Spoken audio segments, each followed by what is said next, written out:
Okay. I think I got this here. They told me I had to come wired this morning, but I didn't even drink any coffee. Okay. We talk about falling in love. You know, this is supposedly a romantic story. We talk about falling in love. Have you ever stepped in love?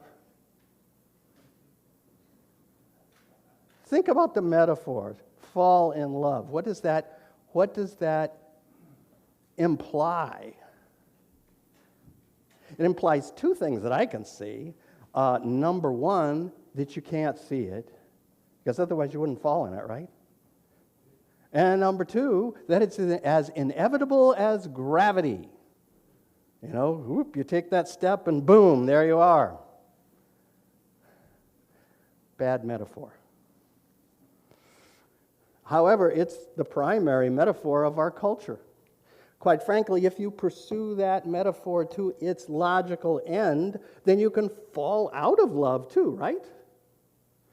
And that leads to things like divorce.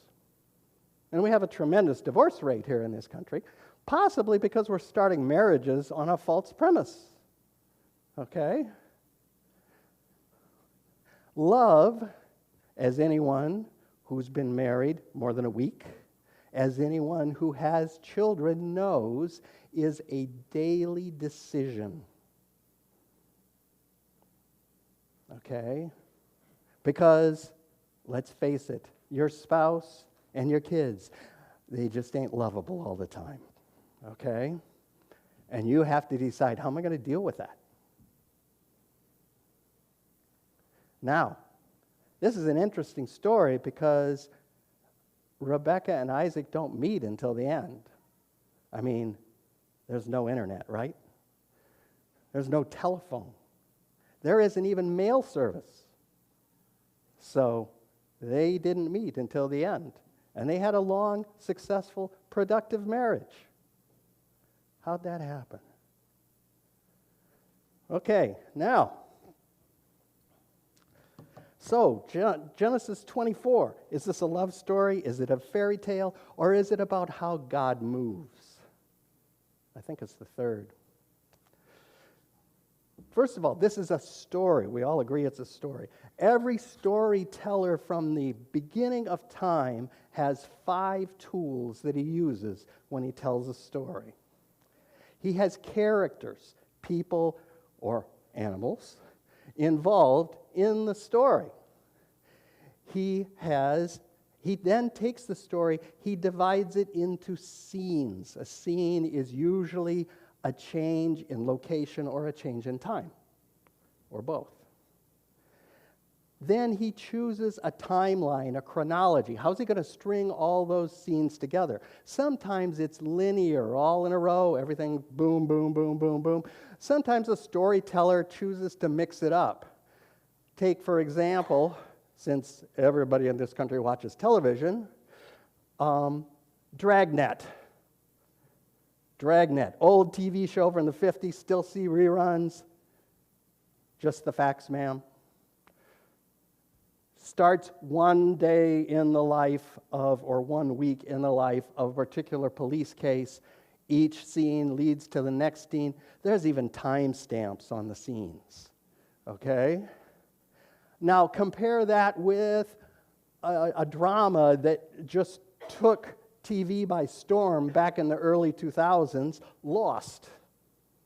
Lost had the most entangled, confusing timeline. You sometimes had no idea where you were in the story. And people still loved it, which I don't know what that says about us. Now, then you have plot. Plot usually comes down to something fairly simple. An obstruction has to be gotten out of the way, or a conflict has to be dealt with. For example, the prince has to kill the dragon before he can get to the princess. Things like that. And finally, there's perspective. Whose point of view is this from? Is it one character? Is it a number of characters? Is there a narrator that's totally outside of the story that looks down and tells you things that there's no way the people involved in the story know? Good contrast is Moby Dick. First 3 words of Moby Dick. Who can tell me that? I am Ishmael. Call me Ishmael. You know who the character is. You know the perspective that the story is going to go from. The alternative is It's a Wonderful Life, which everybody sees every Christmas, okay? And that is angels or something looking down from heaven who are going to tell you what's happening before it happens, okay? That's an omniscient point of view, which is quite frankly the point of view here in this chapter. So, important facts to know. Sarah died last chapter. How many people remember? Didn't go so well. Sarah died last chapter. She was 127 years old. Isaac would have been 36, and Abram would have been 137. Then if you go ahead to chapter 25, you find out that Isaac was married when he was 40, so it was at least 4 years later, and that Abraham lives to a ripe old age of 175, which means that he lived another 30 plus years after Isaac's marriage, okay?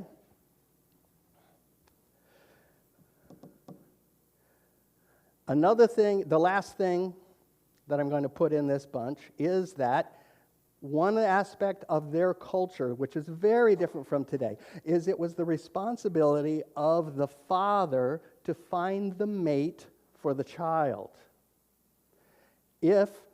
And what this really was, it was more like a merger of 2 corporations. Are they good enough for each other? Are the families good enough for each other, etc.? They have to reach an agreement, which comes down to the man's side has to pay a bride price to the bride's family, and the bride has to give a dowry to the bride that she takes with her when she goes to live with her new husband. Okay, all of this figures into this story. I'm really not trying to bore you here. Oh, another thing. I need somebody who knows math.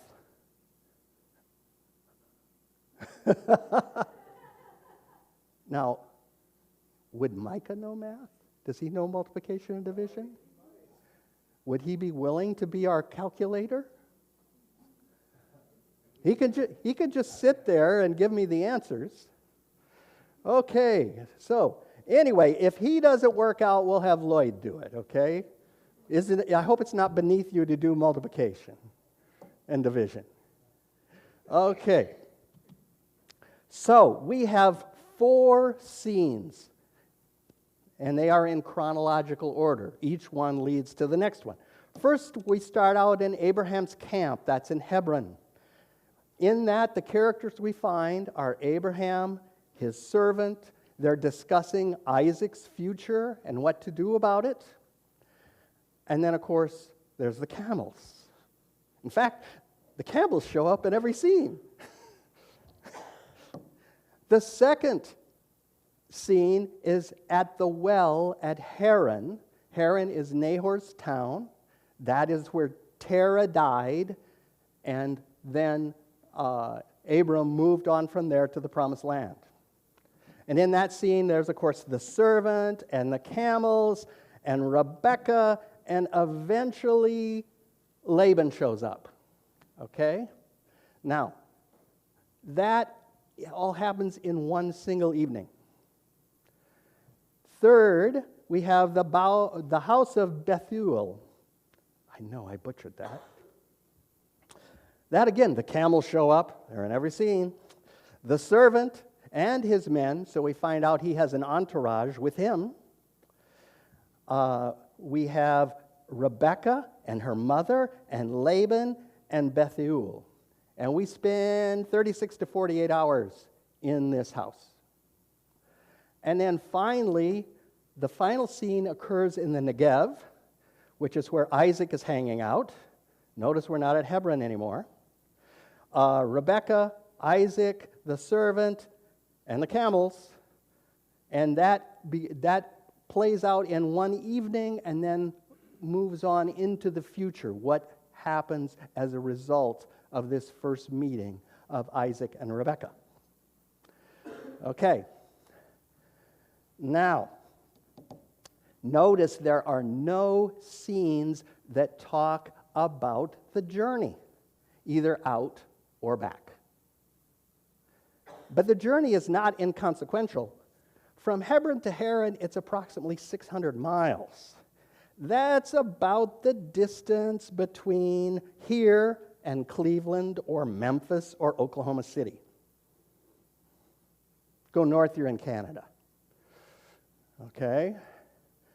So, a camel has an effective range per day of approximately 25 miles, which is about the distance from here to Wellsburg. So, 600 miles divided by 25, how many days? Any volunteers? 24 days. 24 days out, 24 days back. Okay? Now, why would they use a camel? Because they couldn't get an Uber? What? Good mileage. What kind of mileage? Water. This is desert or semi-arid ground. A camel can take a big drink and go for a week, okay, without needing another drink. That makes, they don't have to find a quick star to water up the camels.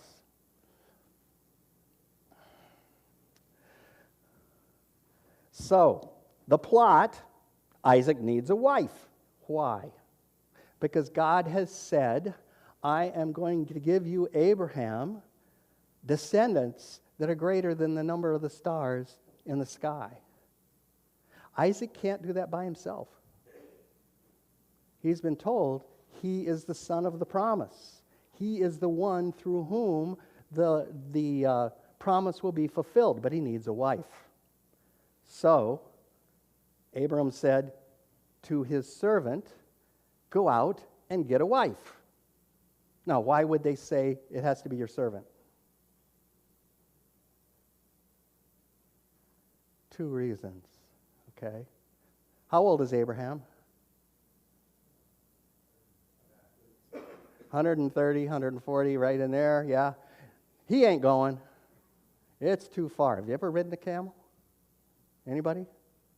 Everybody ever met a camel? Okay, we're going on hearsay today. Okay, but he's not going. And one of the stipulations in the contract that he puts together with his servant is that Isaac can't go back. So, if Abraham's not going and Isaac can't go, somebody's got to do it. So, it's his servant, his top man. Now, some people say they think this is Eliezer, but we didn't, because Eliezer's the only servant that ever got a name. And notice this guy doesn't even get a name in this chapter. But Eliezer is clear back in chapter 15. That was at least 60 years ago. So it's highly unlikely that this is Eliezer. It's probably someone younger. Okay. Now, why does Abraham say no local girls?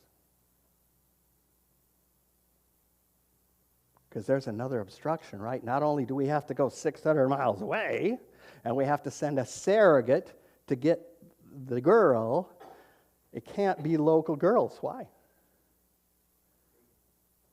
Yeah, they're pagans. In fact, now this I'm sorry, this is going to give away the story, but Isaac and Rebekah do get married and they do have children. One of their children is Esau. We find out in chapter 26 and 27 that Esau married local girls. In chapter 26, it says that these girls were an agony to his parents. In chapter 27, Rebekah says, Jacob has got to go back and get a wife. If he marries a local girl, my life is just no longer worth living. She effectively says, I'll cut my wrists. That's it. So, remember, it's a merger between two families. There has to be a certain level of compatibility, and we find out from the future that compatibility is not there.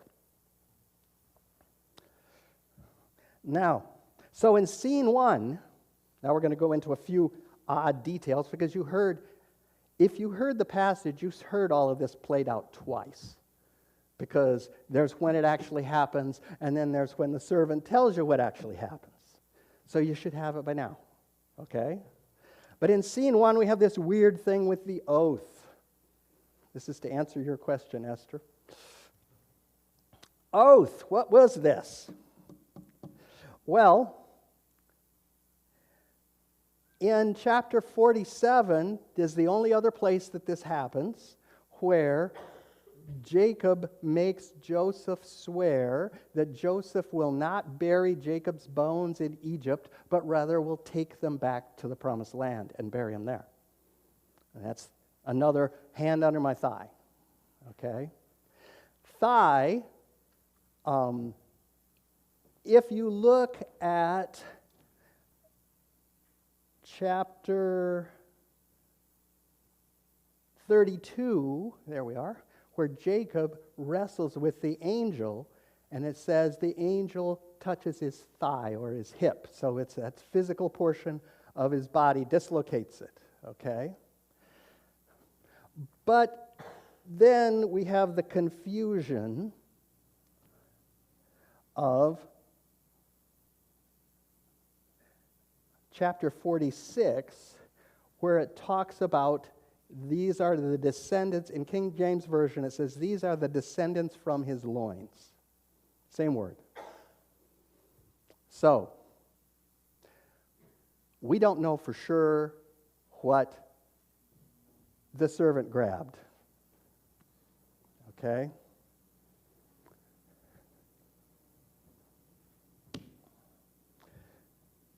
Now, why did we need 10 camels?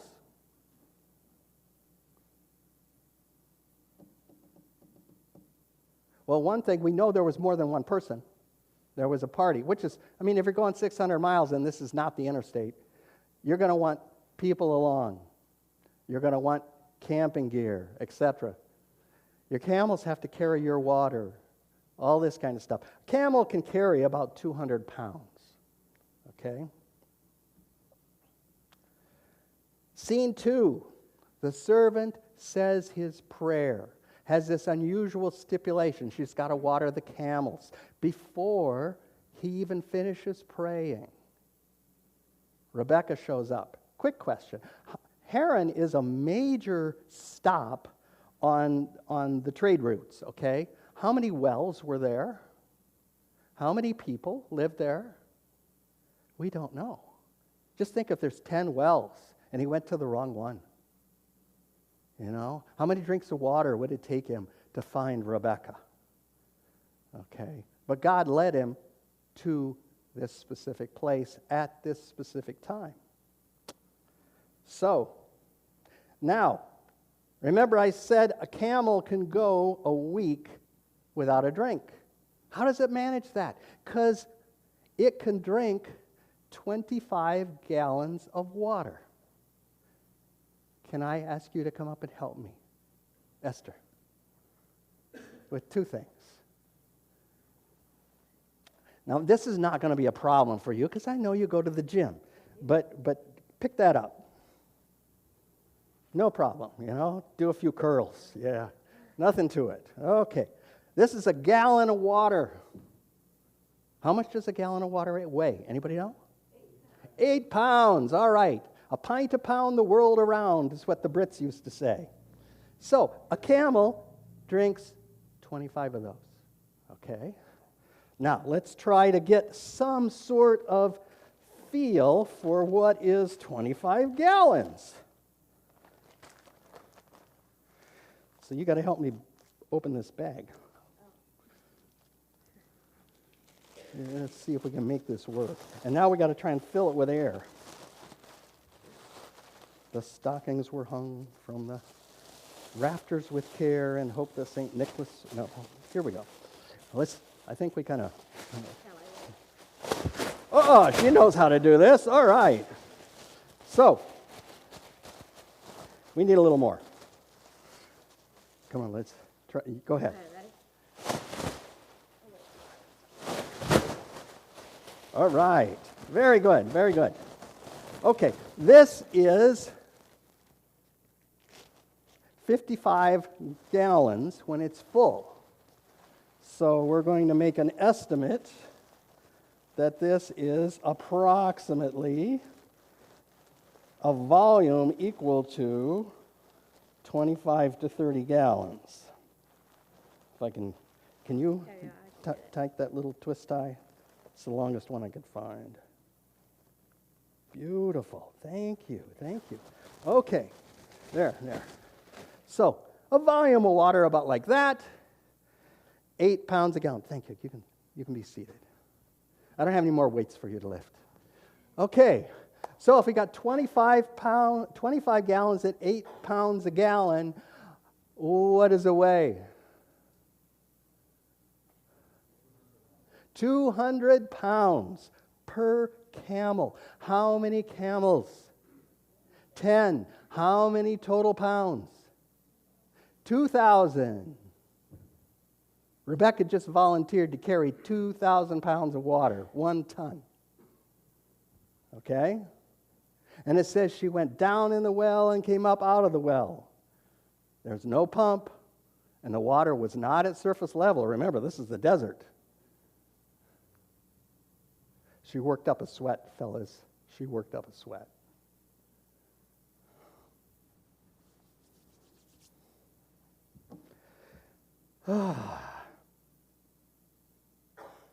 Now, and it says she did these things quickly.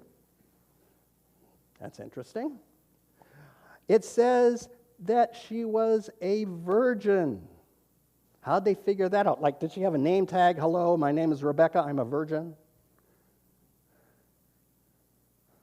Is this just something that the omniscient narrator is saying? Or maybe there was a difference in the way they dressed. For example, if you go over into Amish country at all today, the unmarried young ladies of marriageable age, that's an indeterminate age, wear a different color clothing than the married women. Okay? So maybe it was evident in the costuming, but she's of a marriageable age, she's beautiful, she's a virgin, she hauls water for camels. The servant puts this gold on her. At today's gold price, it's about, what did I figure out the other day? $8,000 worth of gold. Not bad for, see, $2 a pound. Not bad. And she tells him, I'm from the right house, you know. I'm from Bethuel, who's a near relative. And we have room for you. We have everything your camels need. She shows an inordinate concern for the camels, which is pretty, at least I consider it inordinate. So it's pretty interesting. So, what's the servant's response? He bows down and praises the Lord. God has led him across all this vast distance to exactly the right woman. So they go back to her house. Camels get taken care of. Feet are washed. Set the food in front. Why do they wash their feet? Yeah, they don't have closed-toed shoes, folks. And everything's dirt. So everybody has dirty feet. So one of the first things you do when you come in the house is wash the feet. It's not just because you care about their feet, it's because you care about your house. Okay? So,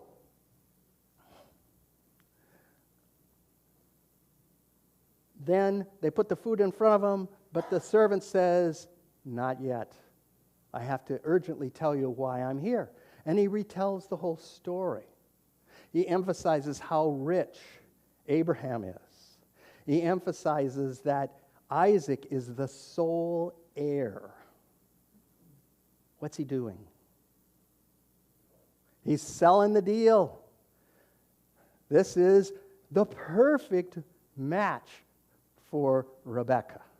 You're not going to do any better. Okay? And Laban and Bethuel say,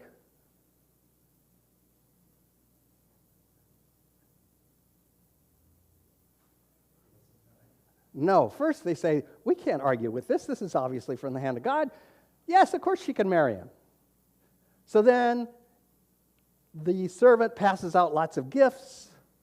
What's this about? This is a bride price. See, this is all a negotiation. Everything happening here is part of this negotiation to make this deal between the two families. And so he passes out all kinds of gifts to Rebekah, to her relatives, etc. They have a big party. They all go to bed. Get up the next morning. Servant says, let's go. Family says, well, your translations say 10 days. Give her 10 days. That's a euphemism. It says, give her at least 10 days. Maybe up to a year. And the servant says, I wasn't born yesterday. We're out of here now. And so Laban and her mom decide they don't want to go head to head with the servant, so what do? Let the girl decide. They expect, of course, she's going to say, I want to stay home for another year. I've never met these people in my life. And what does she say? I will go. The angel has gone before, even as Abraham said he would. The way is paved. It's ready to roll. And so they get on their camels. I told you the camels show up everywhere. And they give her a blessing. It's a standard blessing, possess the house of your enemies, have lots of kids, all this kind of thing, except it all comes true. And then they head for home. Another 24 days on the road by camel. Okay? And notice Rebekah doesn't go alone.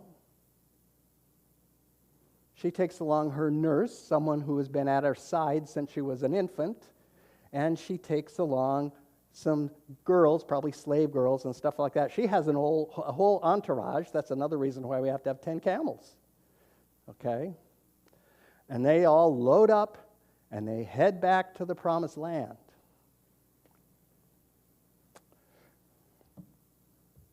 Finally, we get to scene 4, which happens in the Negev, which is in the very extreme southern end of the promised land. It's farther south than where they started out. How did Abraham's servant know where to find Isaac? No satellite phone, no GPS, probably no maps.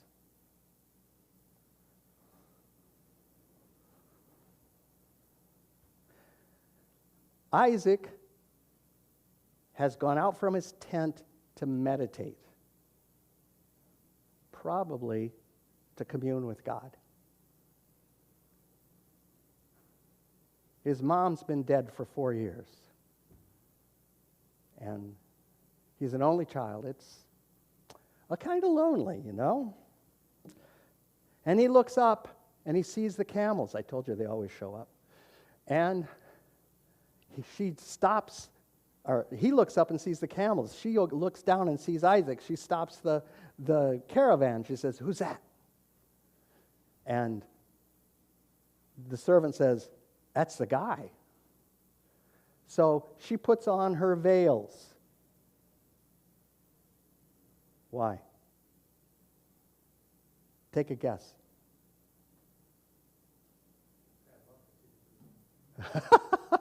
Yeah. Good girls don't just expose themselves to their potential grooms. It's a part of their culture, okay? So, they come together, servant reports, Isaac takes Rebekah to Sarah's tent. What does that mean, Sarah's tent? Excuse me? Gotta have the approval. She's dead. The women would have one tent or one compound, and the men would have another compound.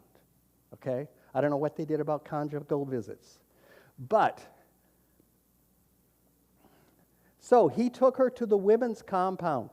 Under standard conditions, she would be under the tutelage and under the thumb of her mother-in-law. Her mother-in-law would rule the roost, answerable only to Abraham. Okay? But mother-in-law's dead. Guess who's queen now? Rebekah.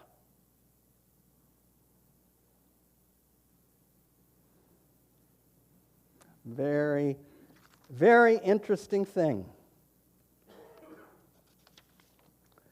So, what is God doing in this story? For one thing, he's fulfilling his covenant. He said, "I am going to make Abraham's descendants greater than the stars in the sky." This is the next step. Another thing he is doing is he's rewarding those who seek him. In Hebrews 11:6, it says, "Without faith." Now remember, Hebrews 11 is all about the patriarchs and their faith, which is supposedly what we've been trying to do the last few weeks. Without faith, it is impossible to please God, because anyone who comes to him must believe that he exists and believe that he rewards those who earnestly seek him. He is rewarding those who earnestly seek him. What does that mean to us today? I mean, all this stuff is dust in the wind.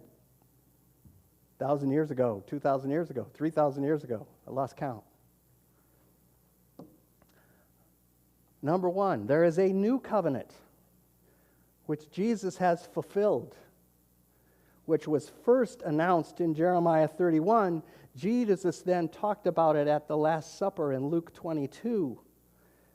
He spoke of the core of it in John 3:16. Who can recite John 3:16? Somebody.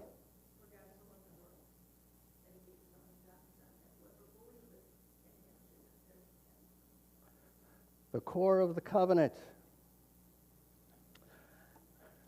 And then the Lord's table, which is a remembrance of that, Paul talks about in 1 Corinthians 11. Okay? He still rewards those who seek him. Who's got Romans 8:28? That's a verse that everybody had to memorize in Sunday school. Romans 8:28.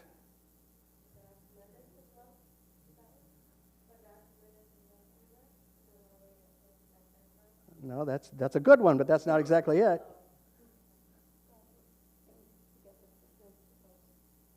For God works things together for good for those who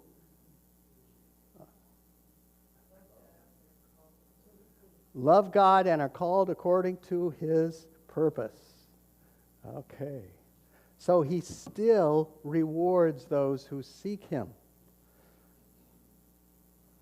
Of course, we are called to obedience. In Hebrews 12:6, it says, God chastens those whom he loves. In 1 Thessalonians 5:19, it says, okay, the Holy Spirit lives within you, but you have the capacity to quench his power. Stop it. And finally, in 1 Corinthians 11, at the end of the chapter, talking about continued disobedience in the church, it says there's consequences to this.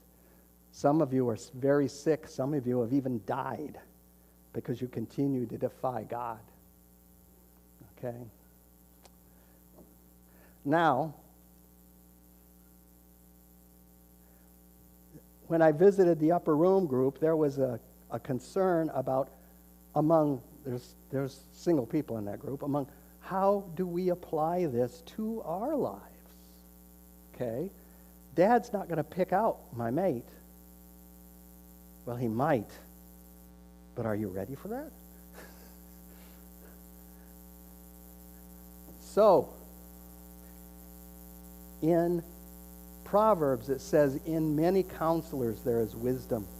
Or surround yourself with people who care about you, who can give you wise counsel. One of the best ways to find out about the person is see them interact with their parents. Okay? How does he treat his mom? How does she treat her dad? Okay? That'll tell you a lot about who they are.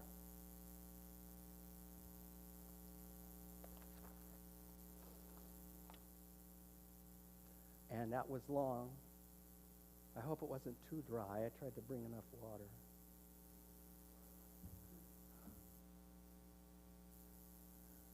Let's close this sermon in prayer.